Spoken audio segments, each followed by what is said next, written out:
তোমরা কি হলো কাউ মাজা দান্না মাজা করে চলো আবার দিই অন কথা মাদক নির্মূল করবা।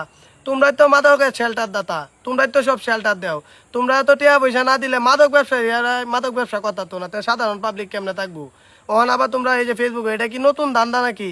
নতুন ধান্দা খাওয়ার রাস্তা পাওয়া ফেসবুক মানে মাদক নির্মূল করবা। তলে তলে তো তোমরাই ব্যবসা করাইতেছ। রডের গুড়াউনের সিবা তোমার হালি রেতে করাও দেহ ব্যবসা, তোমার শাশুড়ি রেতে করাও মাদক ব্যবসা, তোমার মামা শ্বশুরে করে মাদক ব্যবসা। আমরা কি এটা বুঝি না নাকি? আর তোমার শ্বশুর শাশুড়ি কি করে? হেরাও তো মাদক ব্যবসা জেলমেল কাছে, এটাকে আমরা জানি না? যদি মাদক যদি আমরাই মানে নির্মূল করন লাগে, আমরা সাধারণ পাবলিকে করন লাগে, তা পুলিশ ছুটিতে যাগা। পুলিশ কি করে? যদি কোনো মাদক ব্যবসায়ী বাড়িঘর জ্বালায় দেওয়ান লাগে বা বাড়িঘর ফুইডালানি লাগে বা বাড়িঘর ভাঙ্গেলানি লাগে, এক্ষেত্রে পুলিশ এটা হস্তক্ষেপ নিক, পুলিশে যা করার করুক। সাধারণ মানুষ বা পাবলিকের একটা সহযোগিতা নেওক, না পুলিশে করুক। এটা তো আমার চোখে মানে আপনারা চোখে কোনটা আমি কইতারি না।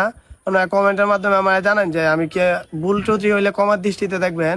তো আমার দৃষ্টিতে এটা ভালো হইতাছে না। এবার মানুষ আরো সন্ত্রাস হইতাছে, এই যে ছোট ছোট ফুলাপান এরা সন্ত্রাস হইতাছে।